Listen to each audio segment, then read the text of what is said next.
gitu ya, mendahulukan kata keterangan daripada kata kerja dan siapa pelaku, itu menunjukkan lifaidatil hasar, untuk meringkas hanya dengan itu saja. Seperti kata-kata iyyaka na'budu wa iyyaka nasta'in, hanya kepadamu. Itu padahal kalau dalam bahasa Arabnya nggak perlu ada kata-kata hanya. Kepadamu aku beribadah, kepadamu aku mohon pertolongan, gitu. Nah, karena ia didahulukan, iyyakanya didahulukan, bukan mengatakan na'buduka wa nasta'inuka, para ulama mengatakan lifaidatil hasar. Jadi punya arti iyyaka na'budu wa iyyaka nasta'in, hanya kepadamu. Sama halnya dengan ini juga. Allah nggak bilang ala tatmainnul qulub bidzikrillah, akan tapi Allah bilang ala bidzikrillah tatmainnul qulub, artinya hanya dengan mengingat Allah. Tak ada cara lain. Tak ada cara lain untuk membuat hati tenang seperti mana zikrullah, seperti mana mengingat Allah SWT. Hanya dengan mengingat Allah, hati manusia akan merasa tenang. Teman-teman sedikit sekalian yang saya muliakan, apa yang dimaksud dengan zikrullah? Yang dimaksud dengan zikrullah, mengingat Allah, itu bukan hanya sekedar ucapan dari lisan. Ketika kita selalu yang sebut-sebut Allah misalnya gitu ya, atau subhanallah, subhanallah, atau astagfirullah, astagfirullah, astagfirullah gitu. Akan tetapi meyakini bahwa tidak ada sesuatu terjadi kecuali dengan seizin Allah, dan tidak ada makhluk apapun dan siapapun kecuali hambanya Allah. Ini mengingat Allah. Ini yang dimaksudkan dengan mengingat Allah SWT. Bahwa apapun yang terjadi tak akan lepas dari kuasa Allah, dari izin Allah SWT. Semua yang terjadi adalah dengan izin Allah, dan semua makhluk di atas muka bumi ini semuanya adalah hamba Allah SWT. Dengan mengingat itu, teman-teman sekalian, hatimu akan jadi lebih tenang menghadapi apapun, keadaan-keadaan yang tidak menyenangkan. Hatimu akan jauh lebih mudah tenang. Ketika kamu tahu, hatimu jadi akan lebih mudah damai, lebih mudah bahagia. Ketika kamu tahu bahwasanya penggeraknya, pengaturnya, pengendalinya adalah Allah Subhanahu wa ta'ala. Gitu. Saya kasih contoh yang mudah saja.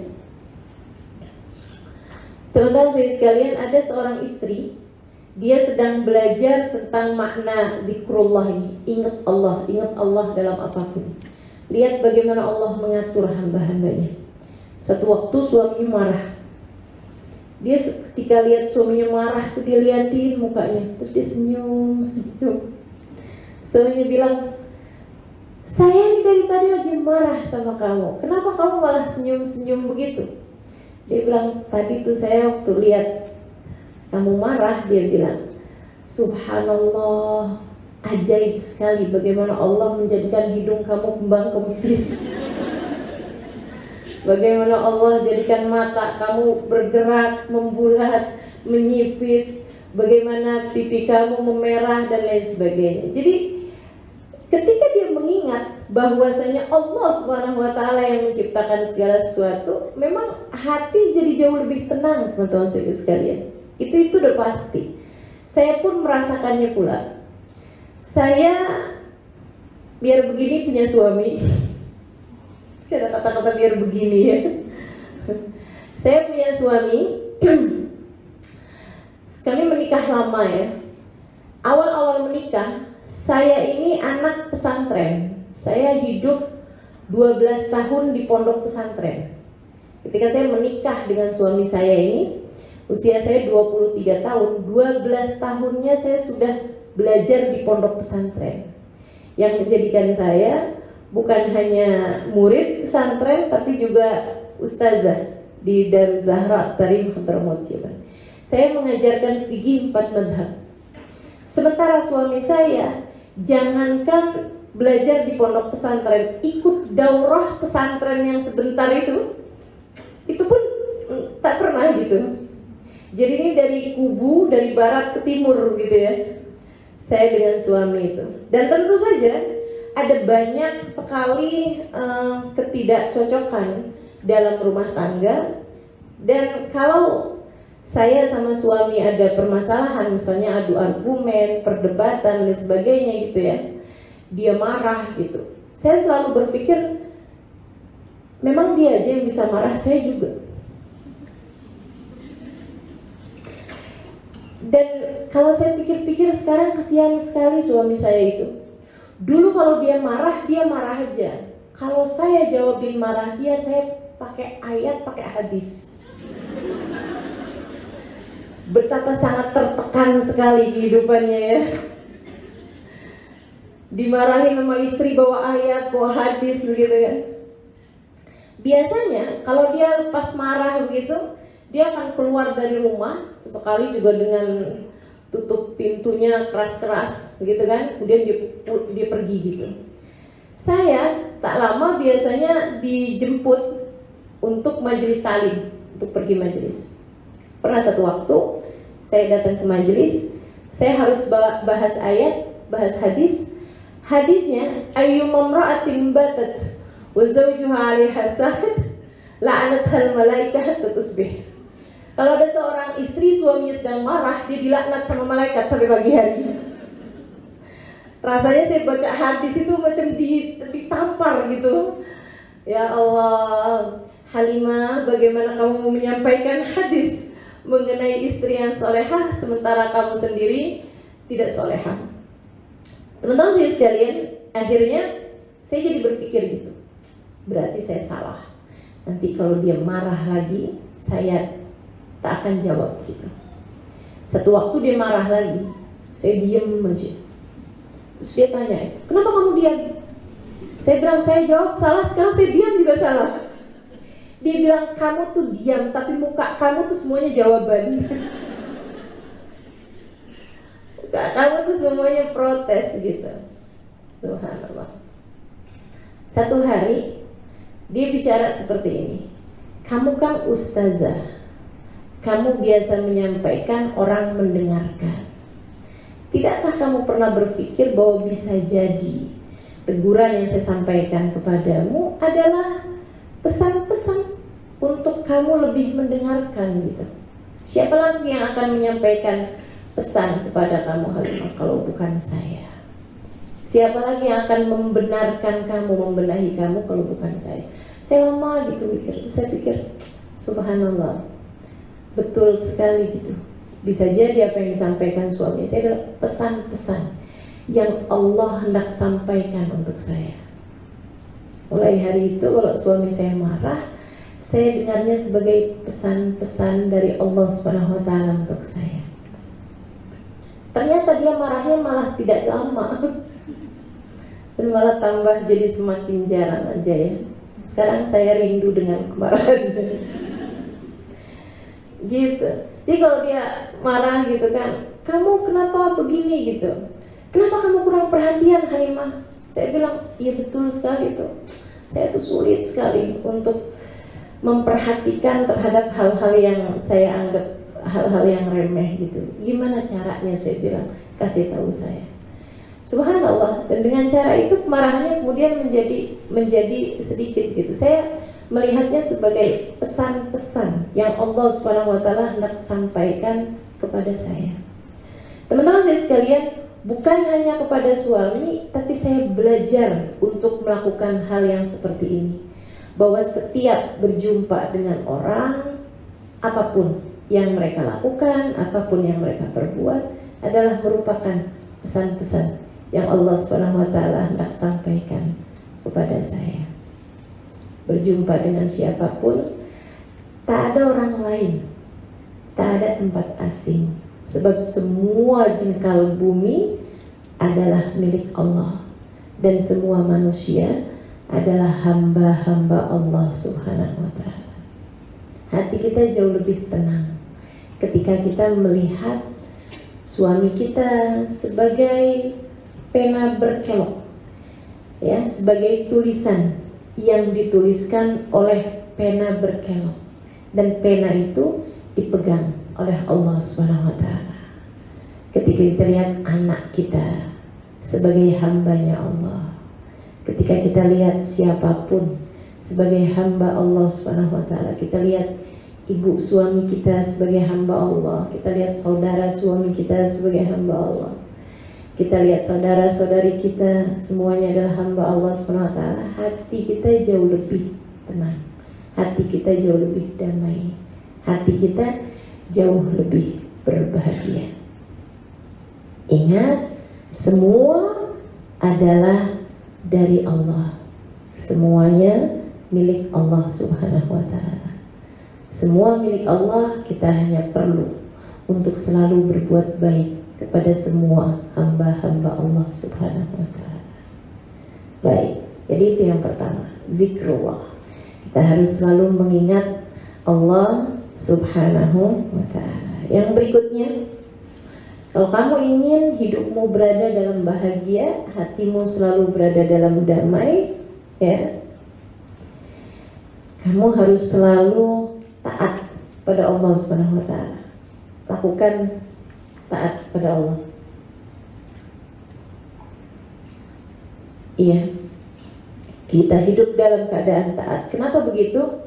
Sebab hal-hal yang tidak menyenangkan dalam kehidupan kita, teman-teman, hal apapun yang datang tidak menyenangkan kita rasa dalam hidup kita, itu seringkali adalah disebabkan karena perbuatan-perbuatan dosa-dosa kita. Kata Allah Subhanahu wa taala, "Wa ma asabakum min musibah fabima kasabat aydikum wa ya'fu an katsir." Dalam surat Asy-Syura ayat 30, Allah Subhanahu wa taala mengatakan, tidak ada apapun yang menimpa kepada kalian, apapun musibah yang menimpa kalian disebabkan karena dosa yang kalian perbuat. Wa ya'fu an katsir, dan Allah Subhanahu wa taala memaafkan dari kebanyakan dosa-dosa. Nah, ada banyak di antara dosa-dosa itu ketika Allah tidak mengampuninya darimu, tapi Allah menginginkan kamu naik derajatnya, Allah kemudian berikan hal-hal yang tidak menyenangkan dalam kehidupan. Sakit misalnya, ditinggalkan orang yang kita cintai misalnya, dihina orang misalnya, kemiskinan misalnya, kesulitan keuangan misalnya. Banyak di antara hal-hal tidak menyenangkan dalam kehidupan kita itu disebabkan karena perbuatan dosa kita sendiri, teman-teman sekalian. Begitu ya. Bahkan Nabi Allah Yunus alaihissalam, bersama dengan bahwa para nabi itu tidak melakukan dosa-dosa ya, dalam artian kalau itu dilakukan oleh manusia yang lain, tentu saja itu merupakan bukan bagian dari dosa. Tapi karena para nabi itu kan tingkat pembelajarannya dari Allah Subhanahu wa taala memang luar biasa tinggi, sehingga Allah menganggapnya sebagai sebuah kesalahan bagi Nabi Allah Yunus bin Matta. Nabi Yunus, teman-teman saya sekalian, beliau berdakwah di satu kota, kemudian beliau merasa, kenapa nih warga kota saya ini tidak ada yang beriman. Mereka baik pada Nabi Yunus tapi tidak beriman. Mereka hormat pada Nabi Yunus tapi setiap kali diajakin dakwahnya nggak mau. Nabi Yunus kemudian memutuskan untuk pergi meninggalkan kaumnya. Dan karena apa yang dilakukan oleh Nabi Yunus itulah Allah Subhanahu wa taala kemudian semacam menghukum Nabi Yunus gitu ya.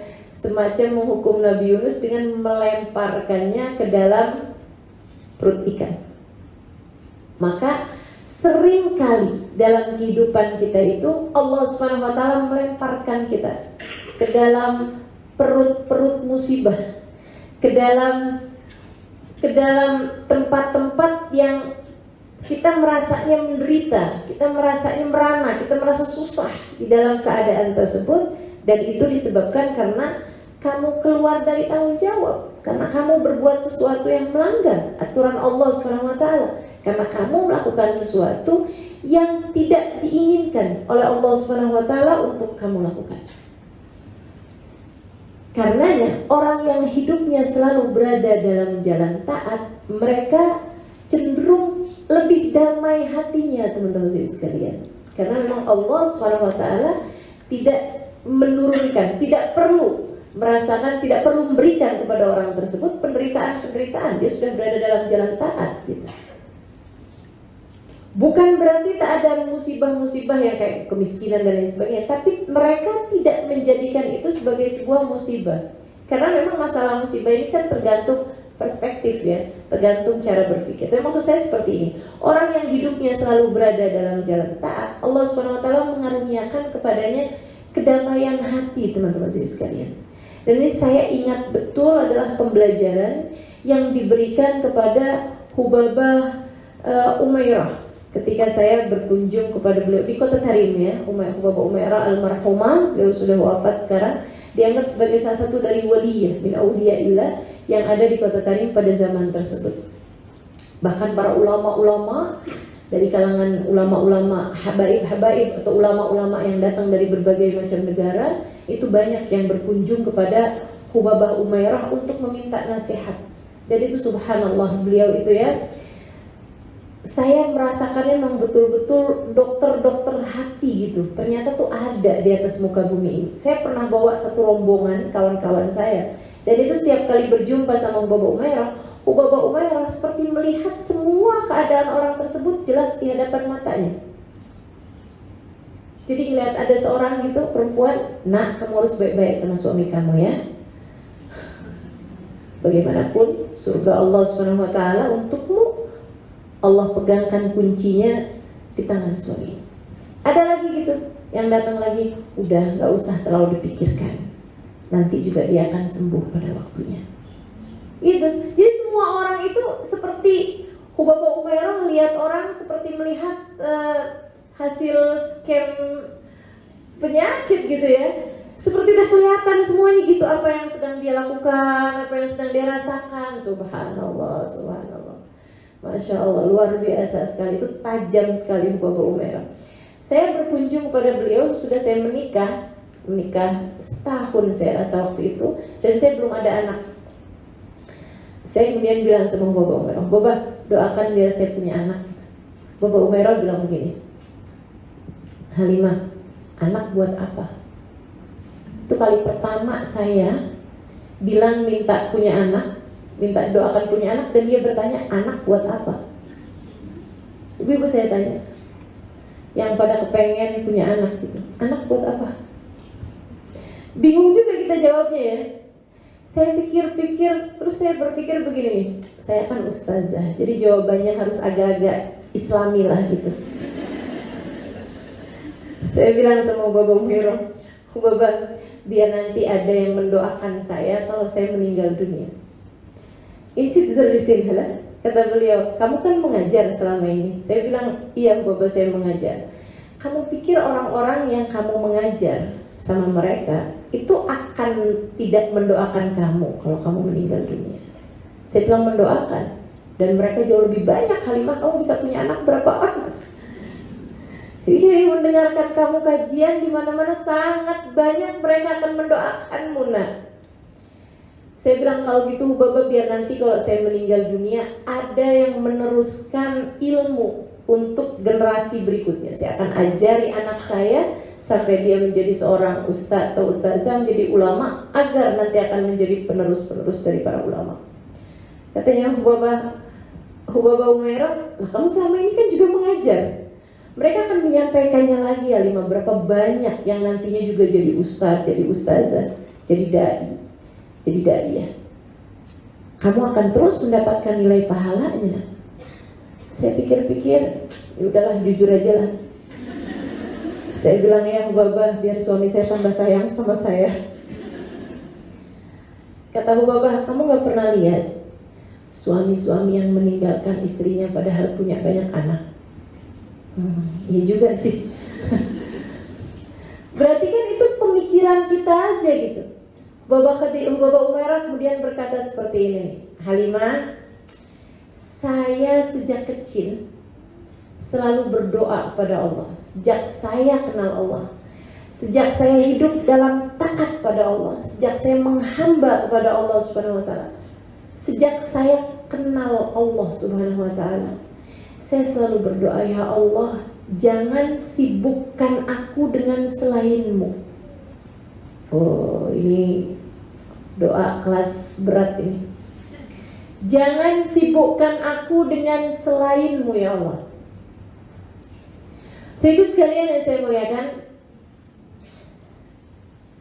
beliau berkata, saya dari belia Halimah, ketika saya mulai kenal Allah SWT, saya selalu berdoa, ya Allah jangan sibukkan saya dengan selainmu. Saya kemudian melihat kawan-kawan saya mulai menikah. Saya lebih spesifik lagi berdoa. Saya bilang, ya Allah jangan sibukkan saya dengan selainmu. Jika saya menikah membuat saya tersibukkan darimu, ya Allah jangan nikahkan saya. Ini kuat hati sekalian. Ini sepertinya adik-adik yang belum menikah nih tak beranilah berdoa begitu kan. Saya pun tak sarankan juga. Beliau berkata seperti itu, ya Allah jika Engkau tahu kalau saya menikah akan membuat saya tersibukkan dengan selainmu, jangan nikahkan saya. Tapi ternyata Allah berikan kepada saya jodoh. Allah pertemukan saya dengan laki-laki. Jadi saya tahu setelah saya menikah, ternyata menikah tidak membuat saya tersibukkan dari Allah, akan tetapi kami boleh mengerjakan taat kepada Allah bersama-sama.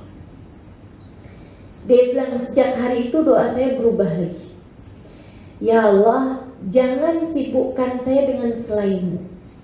Jika Engkau tahu bahwa kehadiran anak akan menyibukkan saya dengan selainmu, jangan beri anak pada saya. Dan Allah tak berikan anak pada saya, Halimah.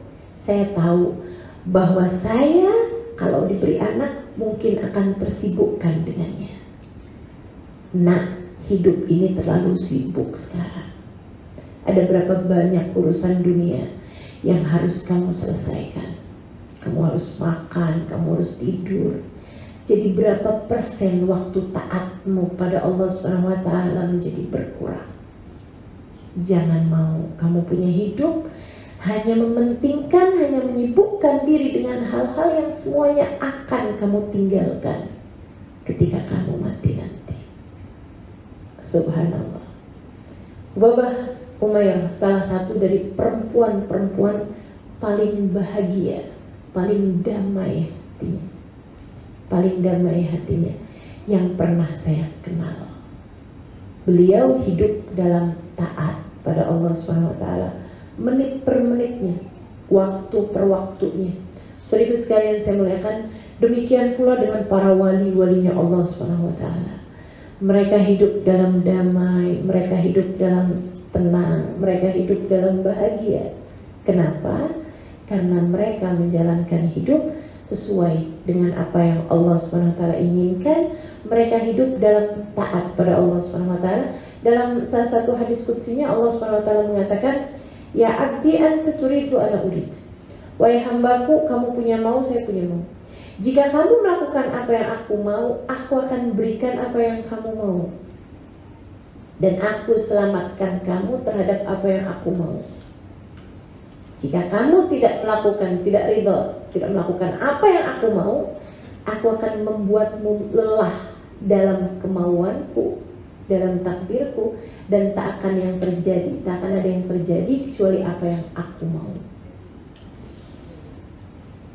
Maka jadilah hamba yang Allah mau, taatlah kepadanya, Allah SWT akan memberikan apa yang kita mau.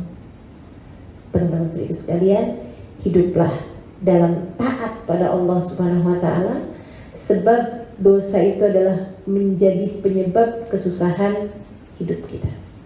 Nah, sekarang permasalahannya, dosa-dosa yang terlanjur kita buat bagaimana nih? Dosa-dosa yang sudah terlanjur kita buat, akhirnya sebab dosa-dosa itu hidup kita jadi susah.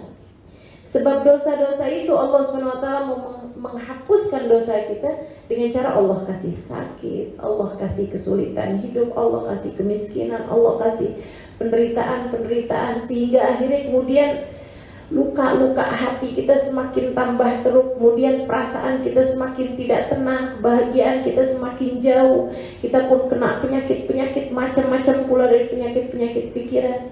Teman-teman sekalian, kalau kamu mau Dosa-dosa yang dulu-dulu kamu pernah perbuat tidak menjadi penyebab Allah Subhanahu wa taala menurunkan apa yang tidak menyenangkan dalam kehidupanmu. Mulailah untuk meminta ampun terhadap dosa-dosa yang sudah kita perbuat. Kullukum khata'un, kata Nabi Muhammad SAW. Semua dari kalian adalah pendosa. Wa khairul khata'in at-tawwabun. Dan sebaik-baik pendosa adalah yang bertaubat dari dosa-dosanya. Maka taubatilah dosa-dosa tersebut. Ketika dosa itu pahit, taubatilah. Bahkan ketika kamu merasakan dosa kamu itu manis, taubatilah juga. Saya sering sampaikan ini, taubatilah dosamu semanis apapun dosa itu terasa. Karena buat sebagian orang, ada dosa-dosa itu yang kalau diingat kembali rasanya manis. Dulu tuh pernah ada yang sebegitu jatuh cintanya sama saya. Dulu kami berdua tuh sampai sembunyi-sembunyi di lorong sekolah. Kami berpacaran misalnya gitu. Dia mengingatnya itu dengan rasa manis gitu. Sayyidina Ibnu Abbas mengatakan, teman-teman saya sekalian, dosamu ketika kamu mengingatnya, meskipun sudah setahun, 2 tahun, 10, 20 tahun berlalu, kamu mengingatnya dengan rasa senang, kamu mengingatnya dengan rasa suka, kamu mengingatnya dengan rasa senang gitu. Oh, saya dulu pernah pacaran, saya dulu pernah ada laki-laki yang sebegitu jatuh cintanya sama saya, sampai dia pernah berkata bahwa dia tak mampu hidup tanpa saya. Meskipun ternyata itu terbukti tidak benar ya.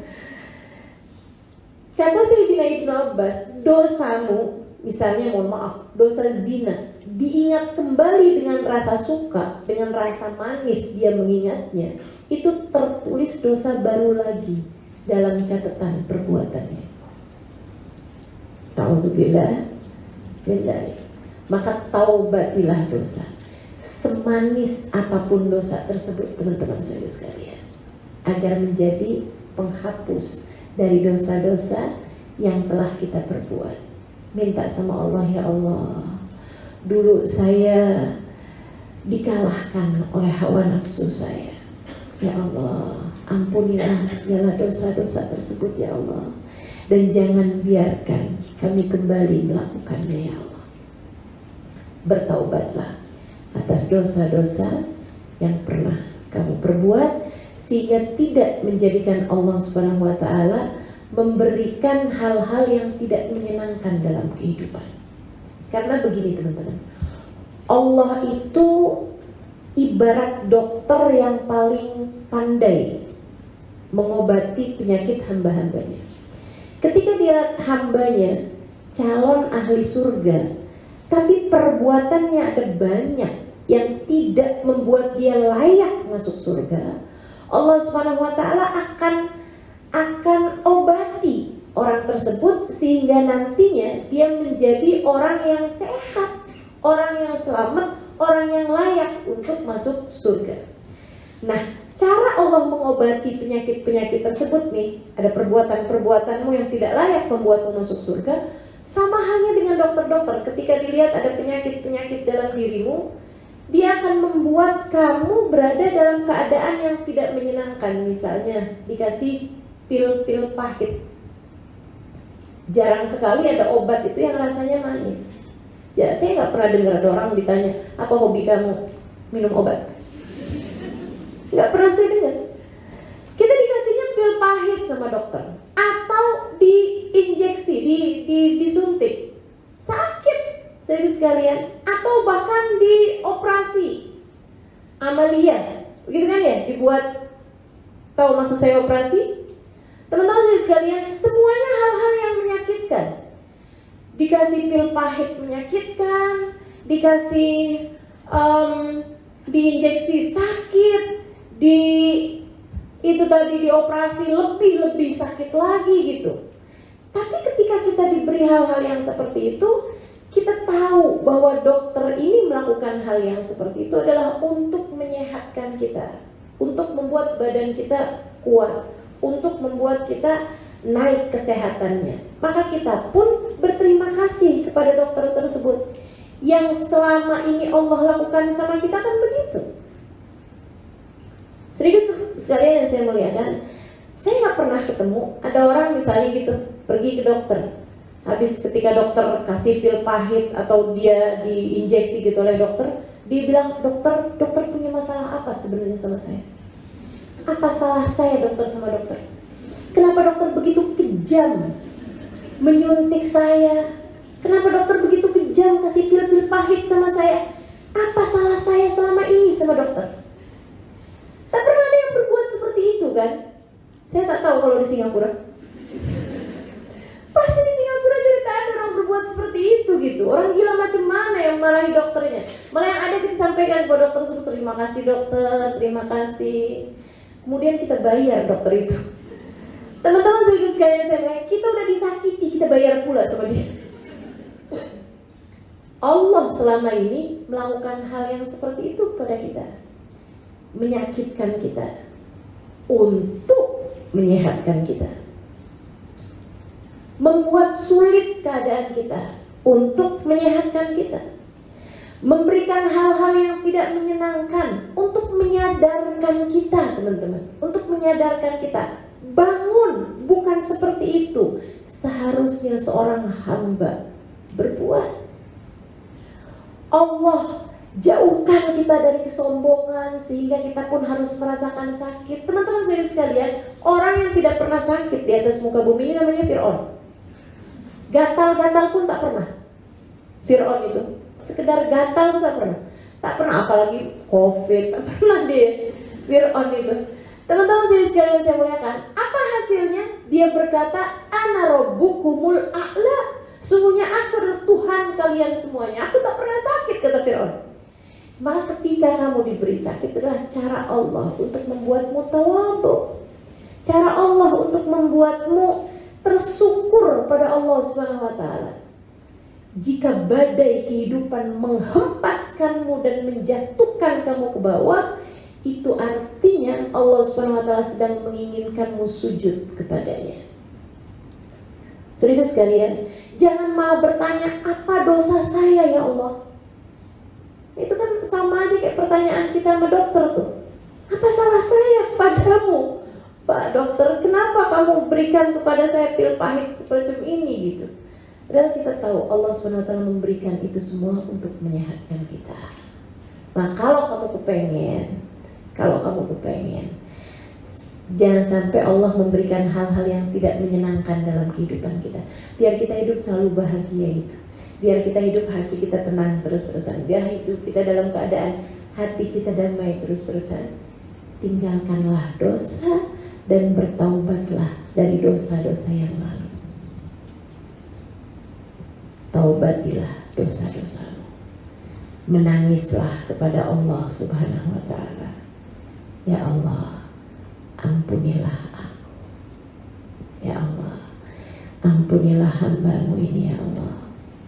Begitu banyak dosa-dosa yang telah hamba perbuat di atas muka bumi ini. Jika Engkau hendak memperhitungkan satu dosa saja, rasanya mungkin tak akan ada orang yang mau berada di samping saya. Ya Allah, andai Engkau menjadikan dosa-dosa saya ada baunya, saya rasa tak ada sesiapa pun berada di dekat saya. Terima kasih ya Allah telah menutupi diriku ini, telah menutupi aib-aibku di antara hamba-hamba-Mu. Terima kasih ya Allah, Engkau tidak memperhitungkan dosa-dosa yang telah hamba-Mu ini perbuat. Ampuni dosaku ya Allah, ampuni dosaku ya Allah. Ketika Allah SWT mengampuni dosa-dosamu, teman-teman sekalian, Allah jadi tak punya alasan untuk memberikan kepadamu musibah-musibah berat yang sampai menghancurkanmu dalam kehidupan. Mari belajar mentaubati dosa, hidupmu akan jauh lebih bahagia. Saya ulangi, mari belajar mentaubati dosa untuk kemudian memperbaiki keadaan dan hidup dalam jalan taat kepadanya. Hidup kita akan jauh lebih bahagia. baik. Teman-teman serius sekalian yang saya muliakan, Nabi Adam sama iblis sama-sama berdosa, tapi sikap mereka ketika berdosa berbeda, sehingga Allah Subhanahu wa Ta'ala pun memberikan balasannya berbeda juga. Nabi Adam alaihissalam ketika diturunkan ke atas muka bumi karena makan buah yang dilarang Allah Subhanahu wa Ta'ala, apa yang dilakukan Nabi Adam? Memohon ampun padanya. Rabbana zalamna anfusana wa illam taghfir lana wa tarhamna lanakunanna minal khasirin. Nabi Adam tak nyari pembelaan, tak mencari pembenaran. Nabi Adam tak protes pada Allah Subhanahu wa Ta'ala, ya Allah, saya melakukan itu kan karena saya pikir bla bla bla bla. Tak ada. Langsung Nabi Adam ketika diturunkan ke atas muka bumi dikasih hal yang menyakitkan kepada Nabi Adam, yaitu turunnya Nabi Adam ke atas muka bumi. Nabi Adam berkata, Rabbana zalamna anfusana wa illam taghfir lana wa tarhamna lanakunanna minal khasirin. Ya Allah, kami telah berbuat dosa. Wa illam taghfir lana, jika Engkau tidak mengampuni kami. Wa tarhamna, jika Engkau tidak menyayangi kami, ya Allah, lanakunanna minal khasirin, pastilah kami termasuk di antara orang-orang yang celaka. Nabi Adam mentaubati dosanya. Apa yang terjadi? Allah memuliakannya, Allah menjadikannya khalifatan fil ardh, Allah menjadikannya salah satu dari nabi-nabinya Allah Subhanahu wa Ta'ala. Sedikit sekalian saya muliakan, iblis pun juga diperintahkan Allah Subhanahu wa Ta'ala untuk sujud kepada Nabi Adam. Kemudian iblis tak mau sujud kepada Nabi Adam.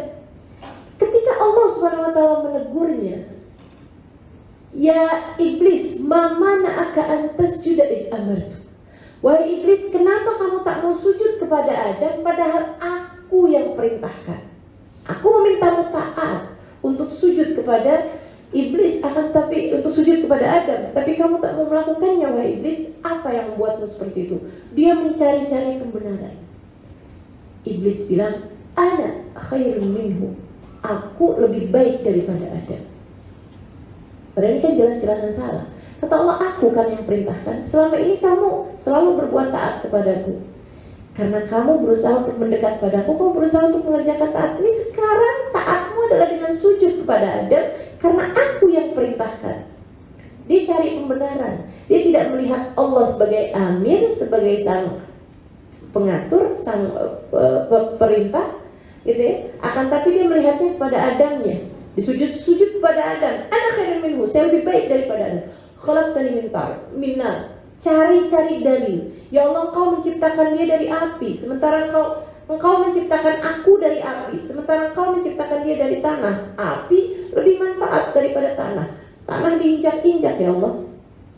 Api bisa membakar sesuatu. Api lebih bermanfaat daripada tanah. Ini kan pemikiran-pemikiran iblis nih teman-teman, yang mencari-cari pembenaran-pembenaran. Kata guru kami Sayyidina Habib Umar bin Hafid, orang tuh kalau berbuat dosa dan dia bukan orang-orang soleh, biasanya kalau dosa yang dia lakukan itu, kalau yang misalnya ditegur gitu ya, kamu telah berbuat dosa gitu, diberi nasihat oleh orang lain. Kalau yang menegur itu adalah orang yang tidak soleh, dia akan kembalikan gitu. Dia bilang, Allah, kamu bisa bicara seperti itu, kamu juga begini. Kalau yang menegur itu orang yang baik, orang yang soleh, ustadz atau ustazah misalnya, memang orang-orang yang soleh, dia akan mencari teman-temannya. Bukan cuma saya kok yang berbuat seperti ini. Kita seringkali ketika berbuat dosa, kita merasa bahwa semua orang sedunia melakukan hal yang sama. Kenapa saya harus bertaubat dari dosa-dosa saya? Misalnya, ada berapa banyak kebohongan yang keluar dari lisan kita? Ada berapa banyak ghibah yang keluar dari lisan kita? Ada banyak hal-hal yang kita lakukan dalam kehidupan kita yang salah-salah, dan kita merasanya seperti yang tak harus mentaubati dosa tersebut karena semua orang pun melakukannya. Kita kalau dibilang misalnya, kenapa kamu deket-deketan sama seorang laki-laki yang bukan mahram kamu gitu? Nah, semua orang melakukannya. Semua orang melakukannya. Itu kita seolah-olah semacam pembenaran bahwa itu adalah bukan sesuatu hal yang dosa. Dan bisa jadi itu merupakan penyebab Allah SWT murka pada kita. Seperti yang Allah lakukan kepada iblis. Ketika iblis cari-cari pembenaran, Allah SWT bilang, fakhruj minha fa innaka rajim. Keluarlah kamu wahai iblis dari neraka, dari surga, fa innaka rajim, sesungguhnya kamu adalah makhluk yang terkutuk. Maka teman-teman sekalian, belajarlah untuk mentaubati dosa-dosa sebelum kita dilemparkan ke dalam perut-perut musibah, atau kita dilemparkan dari tempat mulia surga menuju kepada tempat kehinaan.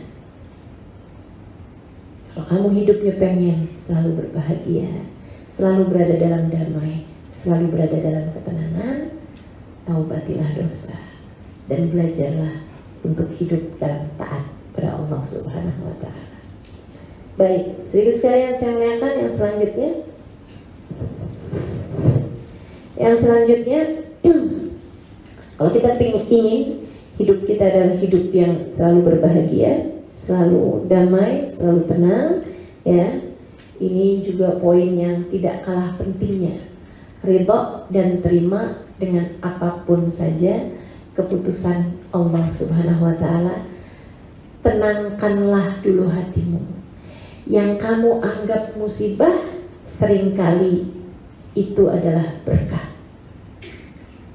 Yang kamu anggap sebagai hal yang tidak menyenangkan, bisa jadi sebenarnya itu adalah cara Allah Subhanahu wa Ta'ala untuk menghindarkanmu dari hal yang lebih buruk lagi. Berusahalah untuk selalu ridha dan terima dengan apapun saja yang jadi keputusan Allah Subhanahu wa Ta'ala, maka akan tenanglah hidupmu. Sedikit sekalian saya muliakan, jangan suka bandingkan hidupmu sama orang lain. Jangan suka lihat pencapaian orang lain untuk kamu membandingkannya dengan dirimu sendiri. Itu penyebab ketidakbahagiaan kamu selama ini. Sebenarnya Allah tidak pernah meninggalkanmu, teman-teman. Coba kamu ingat-ingat, Allah tidak pernah meninggalkanmu. Allah sampai dengan sekarang selalu memberi kita makan. Allah sampai dengan sekarang selalu memberi kepada kita pakaian. Allah selama ini tak pernah kurang-kurang memberikan kenikmatan kepada kita.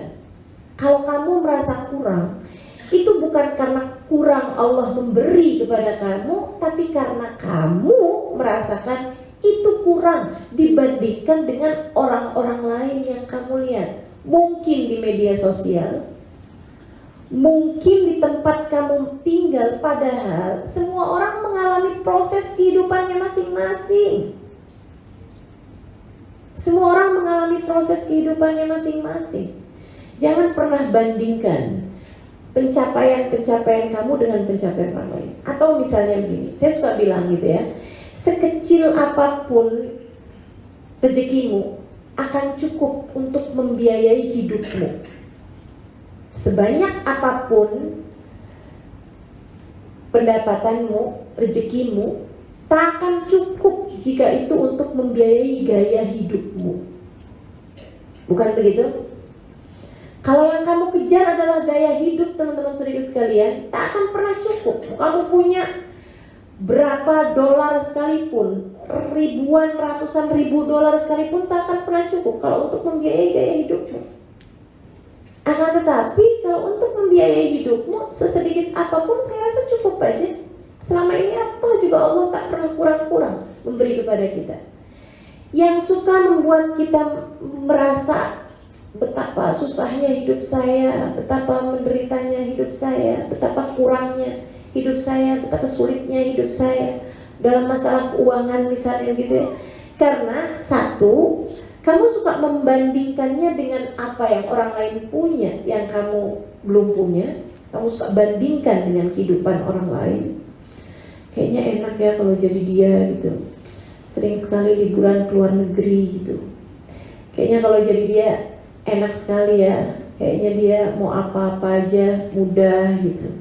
Sering sekalian itu tuh masalahnya. Atau kamu memikirkan terlalu jauh sampai kepada bagaimana rezeki saya tahun depan. Ada seseorang datang ke saya, Ustazah doakan ya Ustazah, saya sedih sekali, saya susah sekali. Saya bilang kenapa? Soalnya suami saya Ustazah tahun depan mau pensiun. Saya bilang tahun depan? Iya Ustazah, tahun depan bagaimana nasib kami Ustazah? Saya bilang, Bu, kalau pensiunnya masih tahun depan, kenapa kamu sedihnya sekarang? Kamu masih pensiun, suami kamu masih pensiun tahun depan gitu. Kata Allah Subhanahu wa taala kepada Nabi Allah Isa alaihissalam, wahai Isa, aku tidak akan menghisabmu atas ibadah esok hari, maka jangan pernah meminta kepadaku rezekimu esok hari. Aku tidak pernah menuntutmu untuk ibadahmu esok hari, maka kamu jangan pernah menuntutku atas rezekimu esok hari. Kalau Allah SWT masih memberikan kepada kita rezeki, kita masih punya rezeki untuk esok hari, untuk bulan depan, bahkan mungkin untuk tahun depan. Kamu masih punya tabungan untuk sampai dengan tahun depan, untuk sampai dengan bulan-bulan depan. Itu adalah karena maha dermawannya Allah SWT kepada kita, teman-teman sekalian. Maka Allah masih cukup aja memberikan kepada kita selama ini. Kalau kamu merasa ada yang kurang dalam hidupmu, bisa jadi yang kurang itu adalah syukurmu. Saya ulangi, kalau kamu merasa ada yang kurang dalam hidupmu, bisa jadi yang kurang itu adalah syukurmu. Karena sejatinya teman-teman saya sekalian, hidup tak pernah ideal untuk siapapun.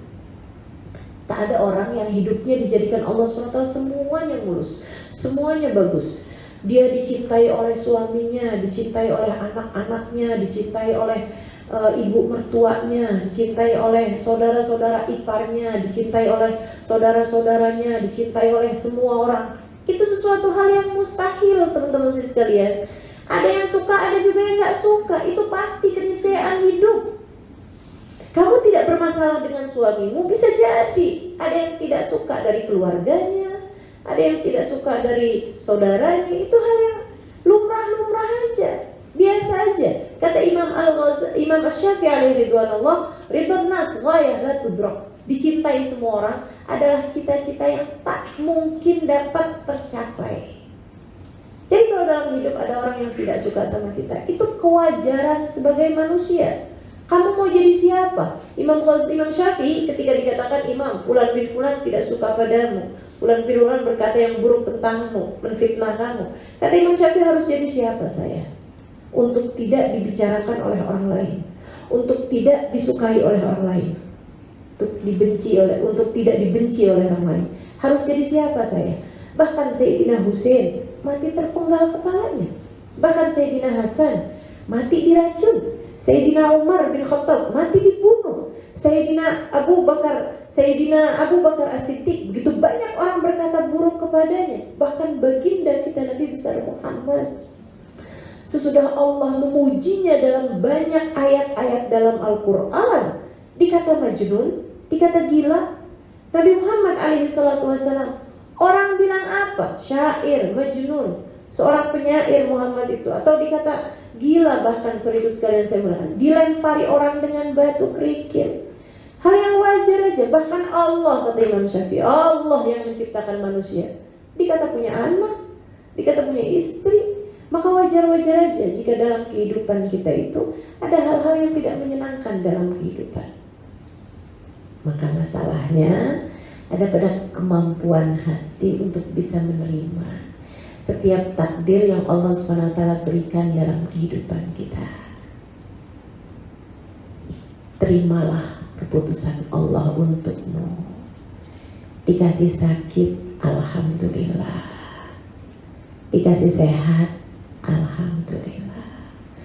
Dikasih sakit, alhamdulillah. Mungkin ini adalah cara Allah menghapuskan dosa-dosaku yang memang begitu banyaknya, hingga kelak di hari akhirat Allah tak harus menghukumku dengan kesulitan-kesulitan di sana. Terima kasih ya Allah atas apapun yang Kau tetapkan. Itu bacaan Nabi Muhammad setiap kali ditimpa musibah. Alhamdulillah ala kulli hal, Terima kasih ya Allah atas keputusan apapun yang kau berikan kepadaku. Terima kasih atas keadaan apapun yang kau berikan padaku. Saudara sekalian yang saya muliakan, dikasih sehat, alhamdulillah. Mudah-mudahan saya boleh pakai kesehatan saya untuk mengerjakan taat kepada Allah SWT dengan lebih maksimal. Kalau kita belum diberi suami, alhamdulillah, alhamdulillah. Tak harus ada seseorang yang saya mau pergi kemana-mana harus izin dulu dengan dia. Hidupmu jauh lebih simple, hidupmu jauh lebih mudah. Betul? Betul gak? Kalau kamu diberi suami, alhamdulillah, Allah telah mudahkan saya untuk menempuh surga lewat jalan taat padanya. Kamu diberi suami yang cakep, alhamdulillah, saya tak usah susah-susah nonton film Korea buat cari yang cakep-cakep. Cukup dengan tonton suami aja. Begitu mudahnya hati saya berbahagia, kan begitu ya. Kalau dikasih suami jelek, alhamdulillah, tak susah jaganya. Tak ada yang mau sama dia. Ya, alhamdulillah. Jadi sekalian, keadaan apapun aja, itu yang terbaik yang Allah Subhanahu wa taala berikan dalam kehidupan kita. Percayalah. Saudara sekalian, percayalah. Allah tuh sering kali gitu memberikan kepada kita kesulitan-kesulitan untuk memberi kepada kita, untuk memberi kenikmatan-kenikmatan lebih sesudahnya.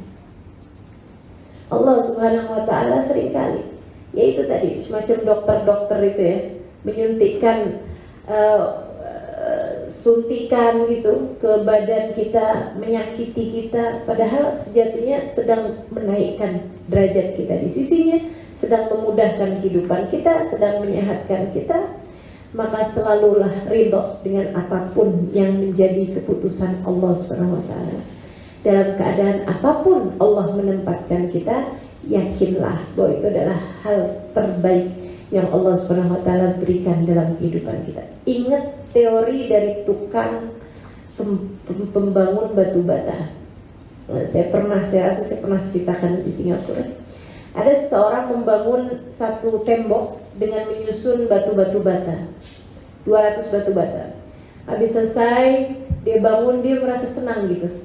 Dia bilang, wah sudah terbangun nih. Ada satu kawannya bilang, siapa nih yang bangun tembok ini? Dia bilang, saya. Bagus kan?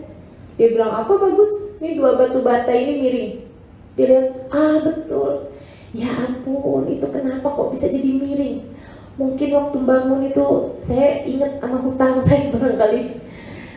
Kok bisa jadi miring? Dia setiap kali lewat di tembok tersebut, dia lihat batu bata yang miring itu. Sampai dia pamit kepada yang punya bangunan. Dia bilang, boleh tak saya hancurkan tembok ini? Wall ini ya, dinding ini. Dia bilang, kenapa kamu mesti menghancurkannya? Karena dia bilang, karena saya bangun 2 batu bata ini ada yang miring gitu, jadi nggak enak dilihat. Dia bilang, jangan, udah biarin aja. Tapi sedih gitu, tiap kali lihat sedih, tiap kali lihat sedih. Satu waktu ada kawannya yang lain lewat di tembok tersebut, terus dia bilang gitu, siapa yang bangun batu bata ini, tembok ini? Dia bilang, saya yang bangun dinding ini. Dia bilang, kenapa kok? Dia bilang, bagus temboknya. Dia bilang, enggak, ada 2 batu bata ini yang miring. Dia bilang, kamu sudah memasang berapa batu bata di sini? Dia bilang, 200 batu bata. Kalau kamu punya yang miring 2, artinya kamu telah membangun 198 yang bagus. Dia bilang, subhanallah, fokus saya kepada yang miring membuat saya lupa bahwa saya telah memiliki 198 yang bagus. Ini yang sering terjadi dalam kehidupan kita, teman-teman. Kita sering kali fokus kepada yang susah-susahnya, lupa betapa banyak kenikmatan yang Allah SWT berikan kepada kita. Ada 198 kenikmatan lain yang terlupa untuk kita syukuri. Bagaimana mungkin fokus semuanya kepada 2 yang sedang tidak menyenangkan dalam kehidupan kamu? Yuk insya Allah ridha terhadap keputusan Allah Subhanahu wa taala. Katanya Nabi Muhammad alaihi wasallam, la tukaththir hammak ma quddir yakun. Jangan perbanyak sedihmu, apapun yang telah ditetapkan untukmu pasti terjadi. Wa ma turzaq ya'ti, dan apapun yang akan dirizkikan kepadamu pasti akan sampai kepadamu. Dah, tenang aja. Hidupmu akan lebih damai kalau kamu selalu ridha dengan apapun yang jadi keputusan Allah Subhanahu wa taala. Yang keempat, teman-teman sekalian, kalau kamu ingin hidup kamu selalu berada dalam kedamaian, cintai dan berkumpullah dengan orang-orang yang saleh yang selalu mengingat Allah Subhanahu wa taala. Ya, deket-deketin orang yang hatinya bahagia. Kamu kalau selalu deket-deketnya dengan orang yang tiap kali kamu berkumpul sama dia yang dibicarakan tentang urusan dunia mulu gitu, kayak angka-angka aja terus gitu ya. Si itu sudah punya ini, si ini sudah punya itu gitu kan. Si ini sudah menikah, si ini sudah punya anak. Kamu kapan? Kamu kenapa kok hidup kita? Kenapa ya hidup kita selalu berada dalam keadaan seperti ini? Kenapa kok kita nggak seperti yang lain? Nah, itu kalau kita banyak kumpul sama orang-orang yang suka mengeluh, hidup kita juga rasanya akan jadi kayak terlalu banyak keluhan. Jadi kalau kamu ingin hidup kamu itu menjadi hidup yang lebih menyenangkan, cari kawan-kawan yang lebih baik. Cari kawan-kawan yang lebih salehah. Dalam pepatah Arab mengatakan jalis janis. Duduk-duduklah kamu dengan seseorang, kamu akan menjadi seperti dia. Kamu akan mirip dengan orang tersebut. Nah, kalau kamu ingin selalu berkumpul dengan orang saleh, yang harus kamu cari yang nomor satu adalah manusia paling saleh, yaitu baginda Nabi besar Muhammad SAW. Perbanyaklah salawat kepada beliau, akan membuat hatimu jadi lebih damai, teman-teman, karena tak ada manusia yang lebih saleh daripada Nabi besar Muhammad SAW. Kalau hatimu sedang gelisah, hatimu sedang dalam keadaan tidak menyenangkan, cobalah buka kisah-kisah tentang Nabi Muhammad dalam kitab-kitab misalnya, atau mungkin dalam YouTube gitu ya, atau di kajian-kajian orang yang menceritakan tentang Nabi Muhammad. Ini terasa sekali hati jadi jauh lebih damai dibandingkan dengan sebelumnya. Kemudian yang terakhir, sedikit sekalian yang saya muliakan, ini adalah saran dari saya untuk hatimu lebih berbahagia. Awali pagi hari dengan beristikharah. Dan kamu jangan selalu berpikir bahwa hidupmu itu akan panjang gitu ya. Jalani hidup hari demi hari. Maksud saya, orang akan jauh lebih bahagia kalau dia menjalani hidup hari demi hari, gitu ya. Nggak usah kepanjangan memikirkan bagaimana nanti bulan depan, tahun depan. Nggak akan ada siapapun yang sanggup memikul beban masa depan, karena itu adalah sesuatu yang mubham, sesuatu yang masih belum tentu terjadi gitu. Dan hal terbaik untuk kamu melakukan sesuatu untuk masa depanmu adalah dengan melakukan hal terbaik pada hari ini. Satu-satunya hal yang bisa kamu lakukan untuk memperbaiki masa depan adalah dengan melakukan hal terbaik pada hari ini. Nah, jalani hidup hari demi hari aja teman-teman. Jangan kebesaran atau jangan kebanyakan memikul beban-beban untuk masa-masa yang akan datang gitu. Serahkan semuanya kepada Allah Subhanahu wa taala, dan setiap hari awali harimu itu dengan salat istikharah. Nah, ini diajarkan oleh baginda kita Nabi Muhammad SAW, sebagaimana yang disampaikan oleh para sahabat, allamana Rasul salat al-istikharah kama allamana salah ayat mufradah. Nabi Muhammad mengajarkan kami salat istikharah sebagaimana Nabi Muhammad mengajarkan kepada kami salat fardu. Salat 2 rakaat pagi hari bersama dengan salat duha. Ya, salat duha, salat istikharah. Selesai salat istikharah, kamu angkat tanganmu, minta pada Allah SWT, ya Allah, ada hari baru yang kau berikan kepadaku, ya Allah, bimbing kami untuk dapat menjalaninya seperti yang kau mau. Bimbing tubuh kami, ya Allah, untuk dapat menjalani hari ini seperti yang kau inginkan. Bimbing akal pikiran kami untuk berpikir yang baik-baik. Bimbing lisan kami untuk selalu berbicara yang baik. Bimbing hati kami untuk merasa dengan baik. Ya Allah, kumpulkan kami selalu dengan orang-orang baik-baik. Minta dibimbing oleh Allah SWT hari demi hari, hari demi hari. Insya Allah kita akan selalu menjadi hamba-hamba yang hati kita selalu damai, hidup bersama Allah Subhanahu wa taala, hidup dengan menerima apapun yang ditetapkan oleh Allah Subhanahu wa taala, dan kita selalu berkumpul dengan hamba-hambanya yang soleh-solehah. Insyaallah mudah-mudahan dengan cara itu kita akan berbahagia. Dan saya akan mengajarkan bagian terakhir, yaitu doa-doa yang bisa kita lakukan sebagai bekalan kita untuk menghadapi hari-hari kita ya. Kalau lagi sumpah, kalau lagi susah hati, kalau sedang sedih, kalau sedang ketakutan.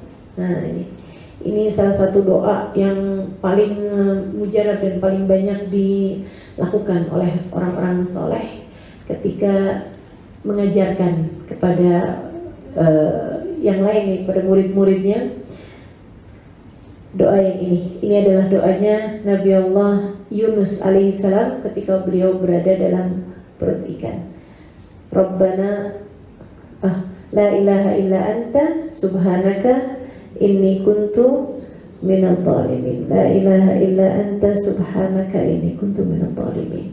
Nabi Muhammad mengatakan alangkah sangat indahnya doanya Nabi Yunus, diawali dengan kalimat tauhid, ditengahi dengan tasbih, dan diakhiri dengan i'tiraf, dengan pengakuan dosa. Diawali doanya dengan kalimat tauhid, la ilaha illa anta, ditengahi dengan di tengah-tengahnya ada kalimat tasbih, dan diakhiri dengan i'tiraf, pengakuan terhadap dosa. La ilaha illa anta subhanaka inni kuntu minadh dhalimin. La ilaha illa anta subhanaka inni kuntu minadh dhalimin. Tidak ada Tuhan selain Engkau ya Allah. Ini untuk kita memantapkan hati kita bahwa semuanya adalah takdir Allah Subhanahu wa taala. Semuanya adalah keputusan Allah Subhanahu wa taala untuk kehidupan saya.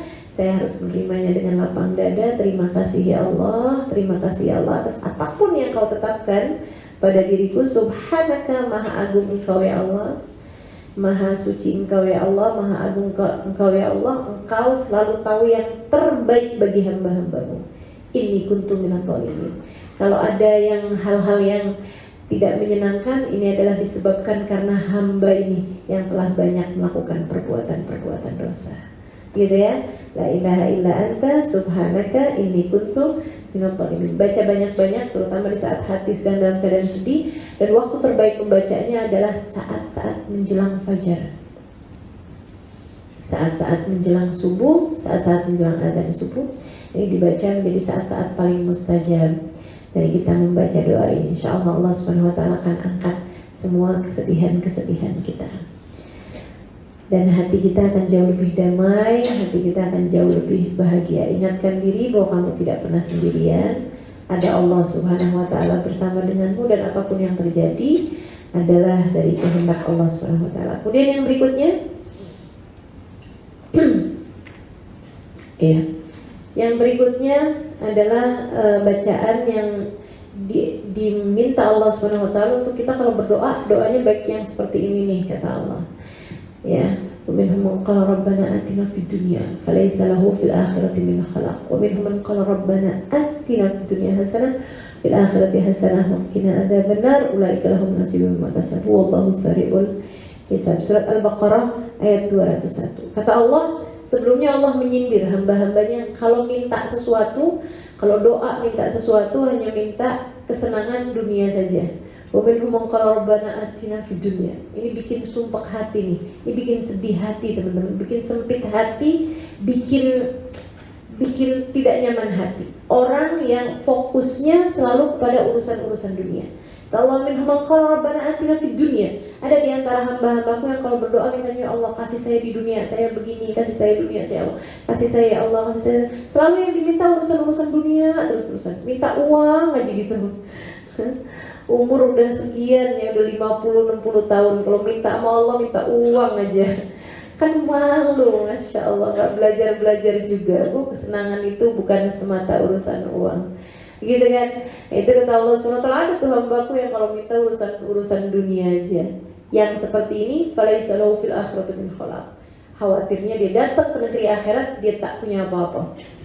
Jadi mestinya bagaimana ya Allah? Minhum man qala rabbana atina fid dunya hasanah wa fil akhirati hasanah wa qina adzabannar. Di antara hamba-hambaku yang mengerti urusan sehingga dia minta untuk dunia dan untuk akhirat.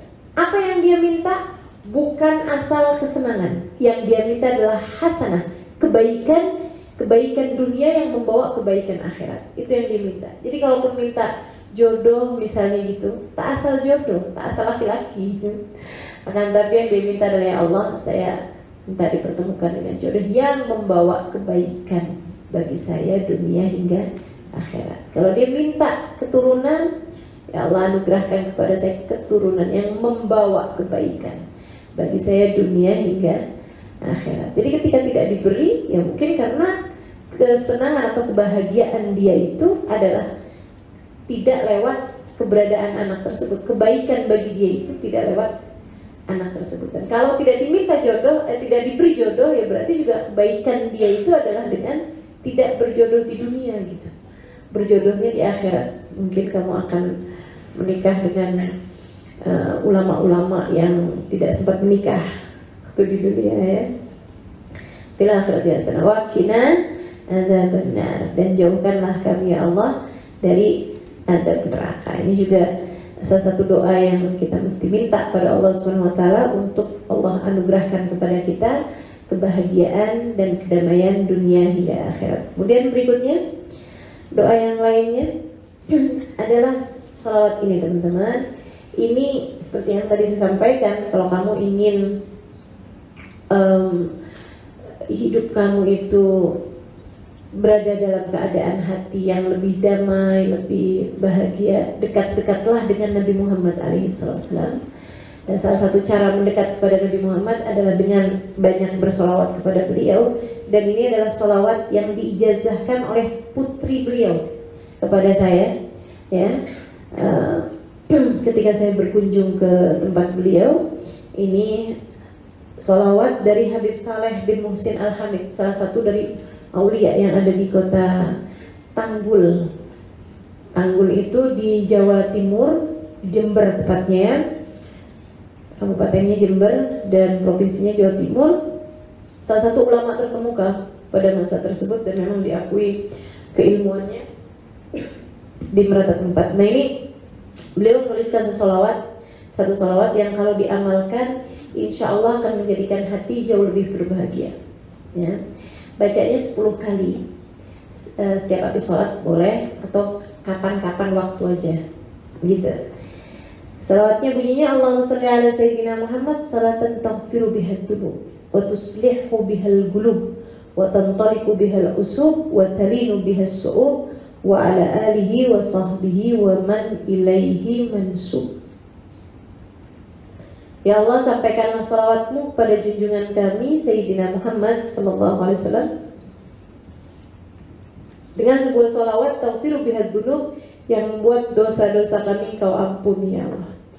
Tusrihu bihal qulub, dan membuat hati kami menjadi jauh lebih saleh, jauh lebih bersih, jauh lebih pantas untuk turun hujan rahmatnya Allah dalam hati kita, yang bisa bikin bagus hati kita.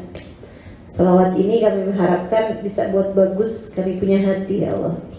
Wa tantaliqu bihal usub, dan bisa membuat lancar apapun yang menggumpal, apapun yang sulit, apapun yang terikat jadi lancar semuanya dengan berkat salawat ini. Wa talinu bihas su'ub, dan menjadi lunak apapun yang keras, termasuk mungkin hati suami kita, hati anak-anak kita gitu. Ya, wa ala alihi wa sahbihi wa man ilaihi mansub. Salat juga kepada keluarga beliau, para sahabatnya, dan semua orang-orang yang bernasab kepada Nabi Muhammad SAW. Ini salawat ini saya rasakan sebagai salah satu dari bacaan-bacaan yang ampuh, untuk bacaan-bacaan yang manjur ya, mujarrad, untuk bisa menghilangkan kesumpekan-kesumpekan, kesedihan-kesedihan, dan rasa-rasa yang tidak menyenangkan yang datang dalam kehidupan kita. Kemudian yang berikutnya lagi, yaitu doanya Nabi Ya'qub alaihissalam, ashku bathi wa huzni ilallah wa a'lamu minallahi ma la ta'lamun. Innama ashku bathi wa huzni ilallah, gitu ya. Ashku bathi wa huzni ilallah, sampai situ aja. Hanya kepada Allah hanya kepada Allah aku mengadukan bathi, yaitu kesusahan aku, wa huzni, dan penderitaan aku, kesedihan aku, ilallah, pada Allah. Aku hanya mengadukan kesusahanku dan penderitaanku pada Allah Subhanahu wa taala. Jadi juga salah satu cara untuk dapat berdamai dengan keadaan adalah mengadukannya kepada Allah Subhanahu wa taala. Tapi bukan mengadukan dalam arti tidak terima sama keputusan Allah, justru sebaliknya adalah dengan kita menjadi dekat dengan Allah Subhanahu wa taala. Ya Allah, aku mengadukan kepadamu betapa tidak mampunya aku menghadapi diriku, betapa selalu kalahnya aku menghadapi hawa nafsuku. Ya Allah, yang dekat sama Allah Subhanahu wa taala, teman-teman, itu adalah jalanmu untuk mendapatkan kemudahan kehidupan. Dan yang terakhir, ya, yang terakhir ada lagi ya. Yang terakhir itu tadi ya, kita selalu beristikharah, dan juga salah satu dari kemudahan juga adalah untuk membaca Yasin setiap pagi hari. Ada hadisnya, man sarruhu an yusur tula yaumihi fa'alihi bi qiraati Yasin. Siapa yang kepengen dibahagiakan hatinya, dimudahkan urusannya sepanjang hari, hendaklah dia membaca surat Yasin. Gitu. Kalau kita baca awal Yasin pagi hari itu biasanya urusan-urusan jadi jauh lebih mudah sepanjang hari tersebut. Baik, itu mudah-mudahan jadi bekalan kita untuk, nah ini dia, awali pagi dengan istikharah dan baca surat Yasin, mohon bimbingan kepadanya, gitu ya. Teman-teman sekalian saya muliakan, itu dia, mudah-mudahan Allah Subhanahu wa taala selalu memberikan kepada kita kebaikan-kebaikan insyaallah, dan membahagiakan hati kita, mendamaikan, mentenangkan hati kita insyaallah. Mudah-mudahan Allah Subhanahu wa taala selalu memberikan yang terbaik bagi kehidupan kita ini. Kita akhiri majelis kita dengan kita membaca surah Al-Fatihah, kita minta pada Allah Subhanahu wa taala semoga Allah menjadikan ilmu kita pada malam hari ini jadi ilmu yang bermanfaat, ilmu yang membuat kita tahu apa yang harus kita pikirkan, bahwa segalanya telah ditetapkan oleh Allah Subhanahu wa taala. Kita menerimanya dengan lapang dada, bahwa apapun yang Allah Subhanahu wa taala tetapkan adalah yang terbaik yang Allah berikan kepada kita. Tetaplah husnudzon kepada Allah Subhanahu wa taala, tetaplah bersyukur kepada Allah Subhanahu wa taala. Jangan fokus kepada hal-hal tidak menyenangkan yang datang dalam kehidupan kita. Selalulah fokus kepada kebaikan-kebaikan yang selama ini Allah Subhanahu wa taala berikan. Maafkan orang-orang yang berbuat salah padamu, minta maaflah atas segala dosa-dosa yang pernah kamu perbuat selama ini, karena seperti yang tadi saya sampaikan, dosa-dosa seringkali membuat Allah Subhanahu wa taala menurunkan musibah yang tidak menyenangkan pada kita. Semoga kita dapat mengamalkannya. Ala hadiniyah bi kunyatin salihah ila hadratin nabi. Al-Fatihah.